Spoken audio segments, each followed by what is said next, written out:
Hello everyone, welcome back to another video, and in just a couple of weeks, the new Spider-Man film is coming out. So, today, I figured, even though I've got a bunch of other videos scheduled yet, I talk about the Spider-Man movies, these three. I will talk about the Amazing Spider-Man movies, hopefully, anyway, at a later date. But yeah, I figured, since the new one's coming out, I will talk about these, and then The Amazing Spider-Man, Homecoming, and Far From Home. Hopefully, eventually, maybe, probably not, I don't know. But yeah, obviously, we're going to start where it makes the most sense with Spider-Man 1.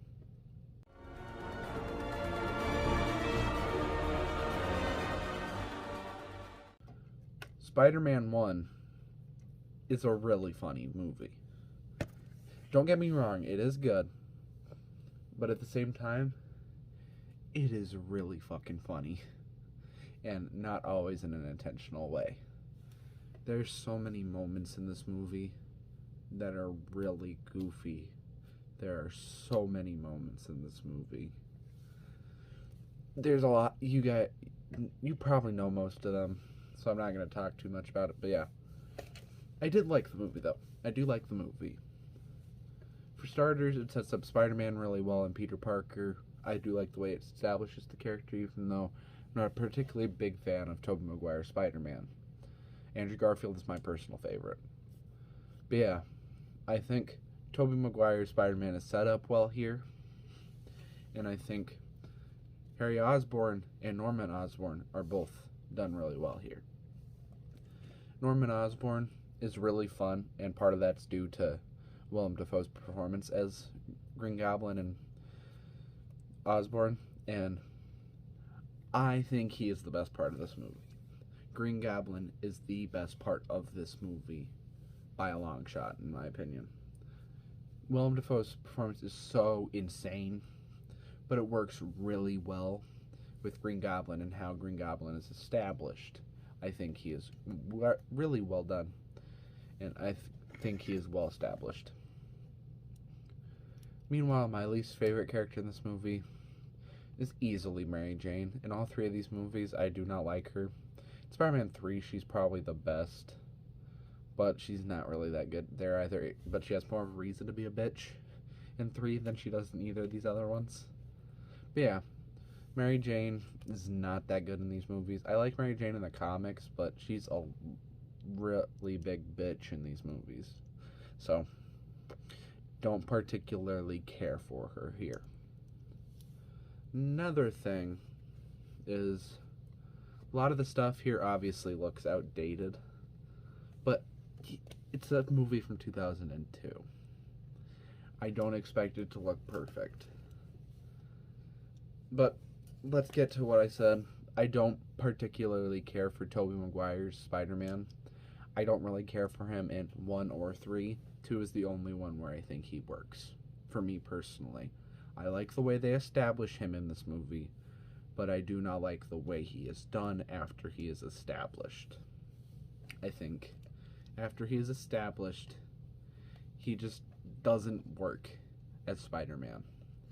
And Tobey Maguire is a solid actor, but I do not think he is a great actor. And I do not think he fits with Spider-Man.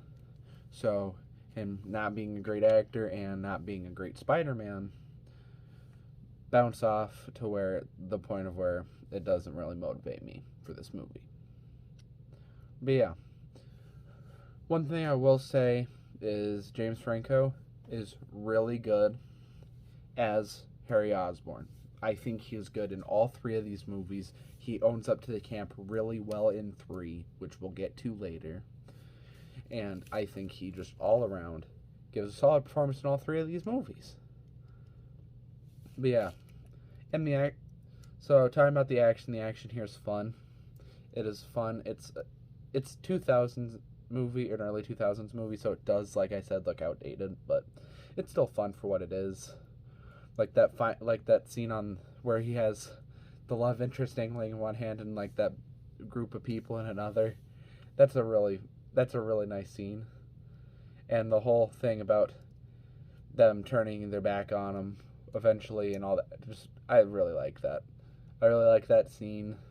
I like a lot of the scenes. I like a lot of the fight scenes in this movie. A lot of them look really well done.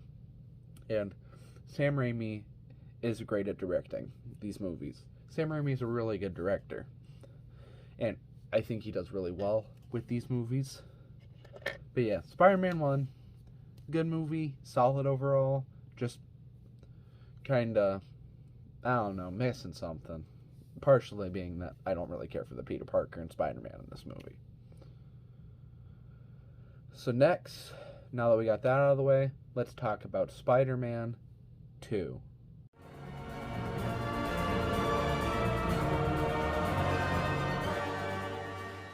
Spider-Man 2 is a really solid movie.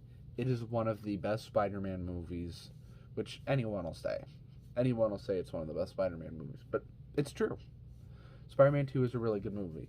This is the only movie where I think Tobey Maguire's Peter Parker / Spider-Man works.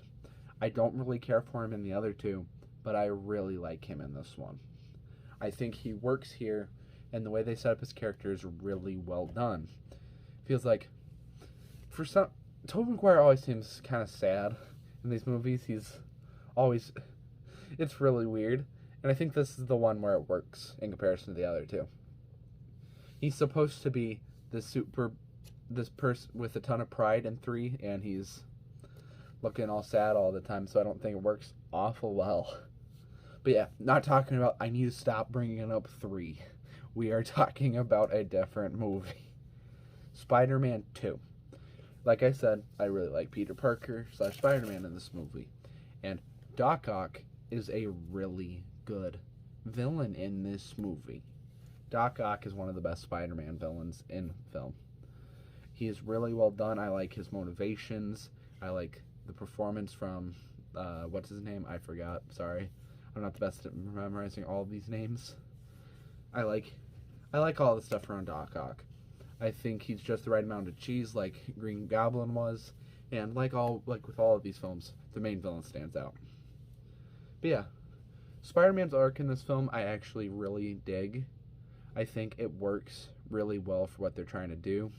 Just a couple of the inconsistencies don't work particularly well with me, like the losing the power scene is a little bit dumb, and it doesn't work if you think about how he is in the comic comparatively with the web shooters and stuff. This doesn't work, but I think it's still a solid storyline. It helps give Peter growth, and I really like that about it. And then some negatives, like I said, Mary Jane is still a bitch in this movie. She is in all of them. And James Franco's Harry Osborn is kind of a bitch in this movie too. But his performance is still really good. I will say that. But yeah, and then the action scenes in this movie, a lot of them are great. The train scene in particular is probably the best scene, or the second best scene in this trilogy. I will talk about the best scene when I get to Spider-Man 3. But yeah, like I said, this is one of the best scenes in any Spider-Man movie, the second best scene in this trilogy, and it works amazingly well. And I love the scene on the building or whatever where Aunt May's there and stuff. And I love the final battle where Doc Ock sacrificed himself at the end. I think it works really solid. Works really well. But yeah, overall, very solid movie. One of the best Spider-Man movies up there. Probably just behind Homecoming and Into the Spider-Verse for me. Maybe The Amazing Spider-Man. I really like the first one of those two. But yeah, really solid movie.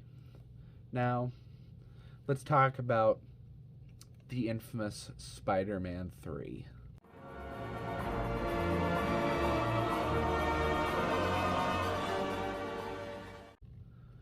And I have changed my tune a little bit on Spider-Man 3. Spider-Man 3 is really cheesy. It's got a lot of dumb scenes. It's got the things you can pick on it for to death. Like the emo Maguire dance and all that.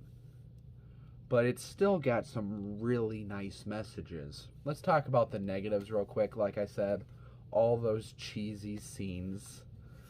It just gets a little much by the end of the movie, considering it's the longest Spider-Man movie and has the most of these scenes.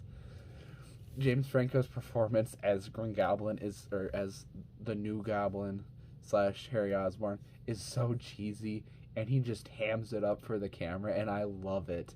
I love how he does this in this movie, and I love how the whole Emo Maguire thing is done. I love how Venom, because Sam Raimi was forced to have Venom in there, is Eddie Brock is basically just like a negative Peter Parker. I love how they did that. It's so goofy, but it works really well. And how Peter tells Eddie to get religion at one point, and he goes and prays to God to kill Peter Parker. I love that.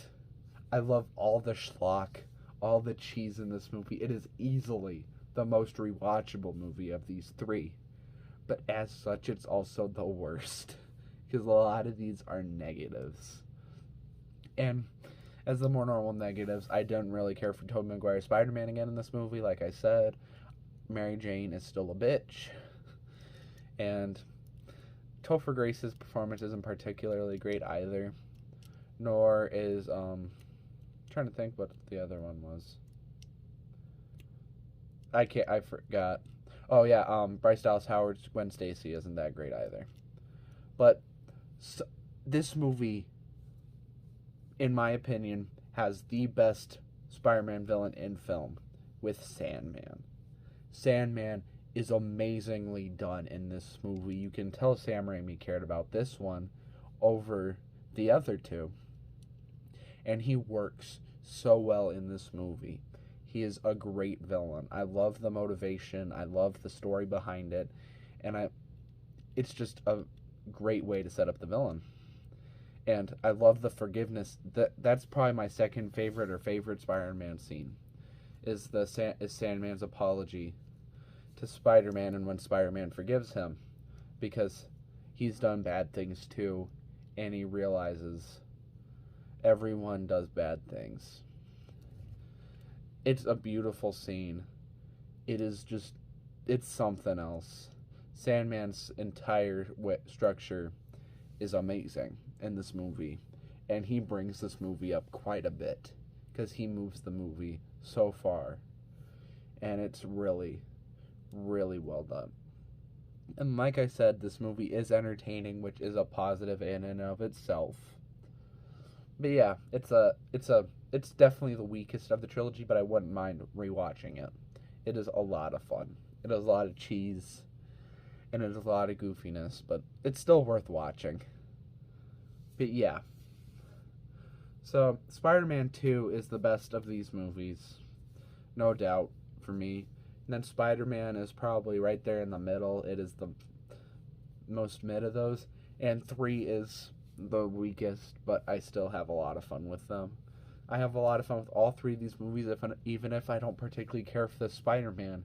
They're still well done and helped by a good director. So at the end of the day, I can't help but enjoy them. But yeah, all 3 of these movies are solid in their own ways. And all 3 of these movies work in their own ways. All 3 of them are, at the end of the day, good movies in their own way. But yeah, that's going to do it for this for right now. I know I went through them kind of fast, but I don't know. I don't want to take too long on it. And also, since I wanted to do other videos, I don't want to take too long doing these videos. So the less I have to edit when I do these more just talk style videos, and when I talk less, because then I have less cutting up and editing to do. So yeah, anyways, I'll talk to you guys later. See ya. Peace out.